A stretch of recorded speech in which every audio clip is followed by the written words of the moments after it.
In this technological age we are currently in and have been progressing toward, for whatever reason, people are unwilling to be honest with themselves, and therefore the opportunity to be honest with others is, by that reason alone, a foregone conclusion.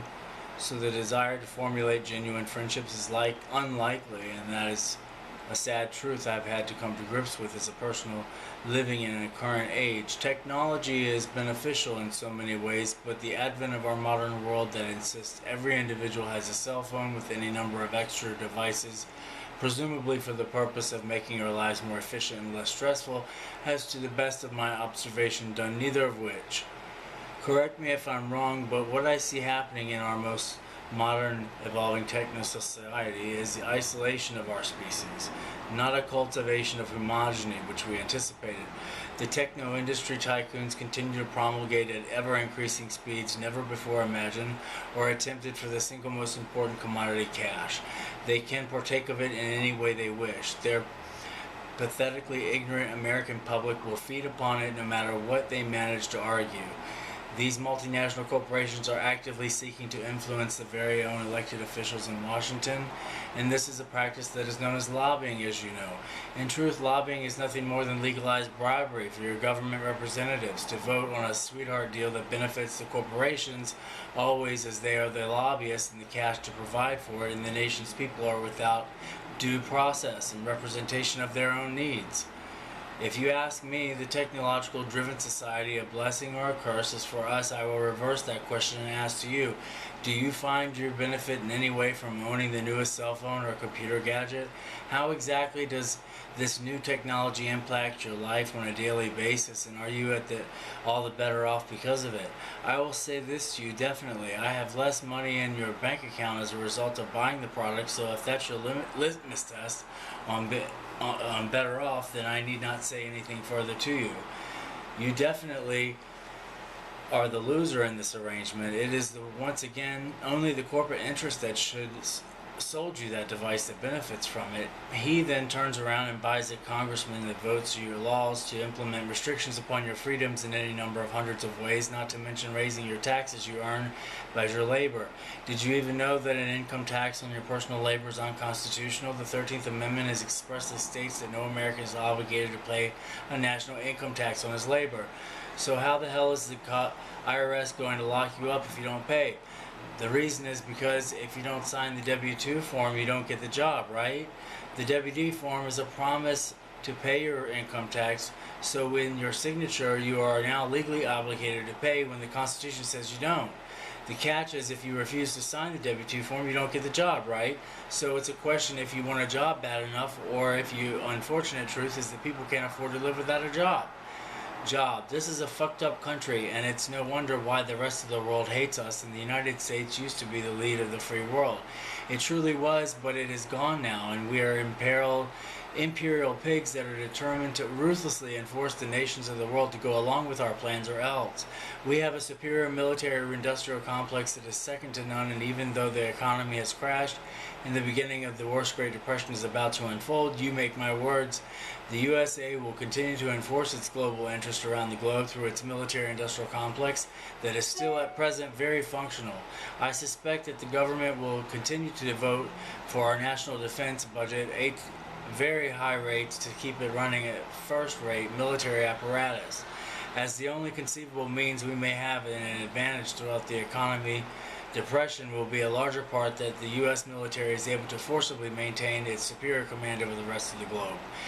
My friend, it's not a joke, but you spend all your time devoted to the distractions, TV, Hollywood, and music industry to keep you unaware of the worst situation that has never begun to reveal itself, and that is on the purpose. Obviously, if the contrary is about to go into severe depression, the government need time to prepare for civil unrest and be ready to maintain control and suppress unrest at all costs. They know what's about to happen, and they want you to be distracted by TVs and movies and everything else. As you might well already know, there are hundreds of influences all at work and for the same end. Anything else that serves to distract you from seeking questions and asking questions, getting a clue about what's about to occur, because when it does, you can expect armed troops in the streets in this country and martial law. They will use foreign troops, obviously, this is the way it's done throughout history. American troops cannot be aware of the situation here and will be off in locations around the globe, keeping them occupied, stealing whatever they can from everyone else, so the possibility that American soldiers would not fire on its own people is a possibility because they too are American and might feel a sense of loyalty as such. The foreign troops, on the other hand, will be more than capable of shooting Americans if they have no cultural connection. You get the picture? The worst possibility for this government trying to maintain order and control in a country that has been reduced to third world status is the possibility of American military taking sides with the people and their families, as without their military there is little hope for any active revolution. There is no possibility to find any degree of resistance, so you can be sure the U.S. military will be located in parts elsewhere on missions that will keep them occupied for the greater part of the estimated 3 years, at least by my estimations. All news and mail is heavily censored to the troops, and any and all news they will likely see undoubtedly be propaganda issued by the Pentagon, printing a picture of several severe conditions but no Nazi populist atrocities being committed through the nation. You, my friends, are doing exactly what the government wants you to do, and I'm sure they are quite pleased with your distracted attention so they can easily prepare for the nightmare about to unfold. And you, I'm afraid, will be as expected to caught by surprise and asking the leadership as everyone else will be doing the same. What can we do? How can this happen? Of course, we'll offer the reasons for the new crisis and attempt to mitigate its consequences with solutions they have developed in mind. You are the very same people who artificially created this meltdown, so by all means, let's allow them to offer us the solution they think is best for how we should manage a way out.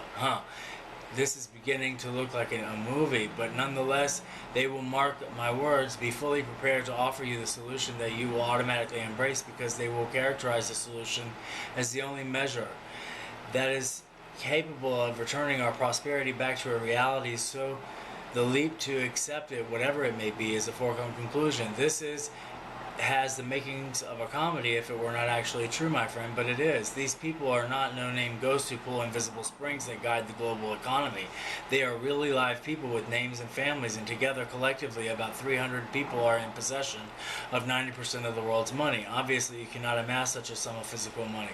Money doesn't exist, but the point is that they have it all, and they are in no need to collect more, and indeed are after the ultimate aphrodisiac power.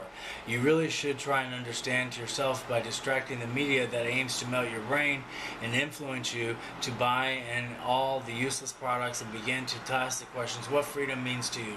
Do you even bother to consider the fact that you are privileged to have been born in this country, this nation, with the opportunity to live and express yourself in a way you desire, and ask yourself every now and again what it means that you, if you really bother to care. I don't know you or how old you are, but men gave their life for the opportunity for you to have an opportunity to have something anyone else in the history of the world ever had.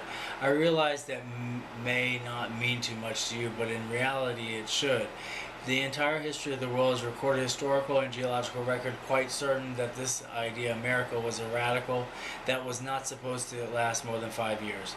This new idea called a republic, it was without a special and had never been attempted, hence the reason for the European nations had little to fear, as they expected the design for doom. We did it, in fact. We achieved it, but not easily by any means. These are many of the men in our money who are a testament to that fact, that I thus experiment with, ruthlessly rigged from the outset to undermine it. And it so when Jefferson removed the central bank, i.e. the Fed, later Jackson, who was on our $20 bill, was then targeted several times but was not killed, in fact. Lincoln and Kennedy were assassinated for the very same reason. Both Lincoln and Kennedy were in the active process of removing the Fed.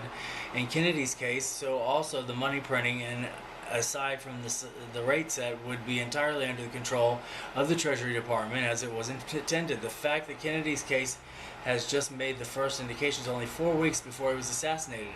In spite of this incontrovertible evidence about the two presidents had every intention of taking back control of the money supply, is for me at least more than enough reason for the murder of them both, as those multinational corporations would stand to lose billions of tax dollars every year from your people, and the income tax would be repealed. People with this kind of power and money can accomplish anything so long as they seek, and so long as they grip is firmly on the never-ending balloon of debt they cement their positions as rulers of us all.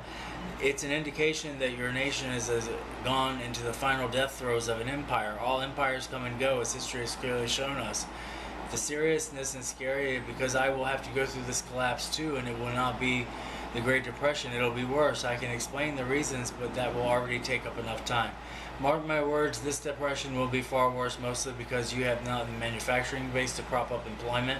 We are at $11 trillion debt that is beyond absurdity, and the world will not even buy our U.S. treasuries anymore for fear that they are no longer in safe investments.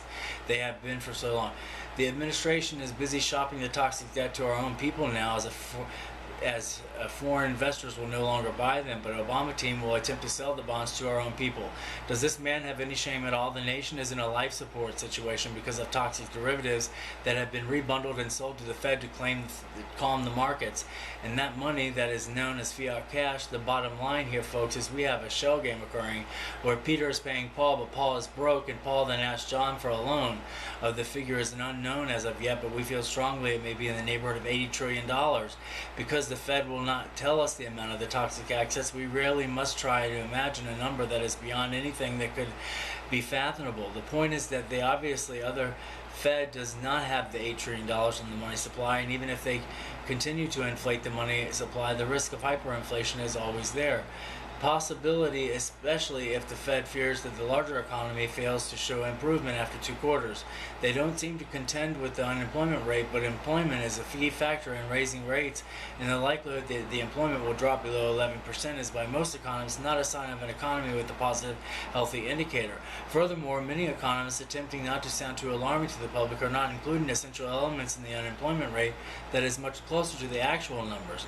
For example, most government statistics for unemployment does not include the number of jobless persons who have, for whatever reasons, elected not to actively seek out unemployment, so the numbers are told to us are far less than the actual truth of the situation.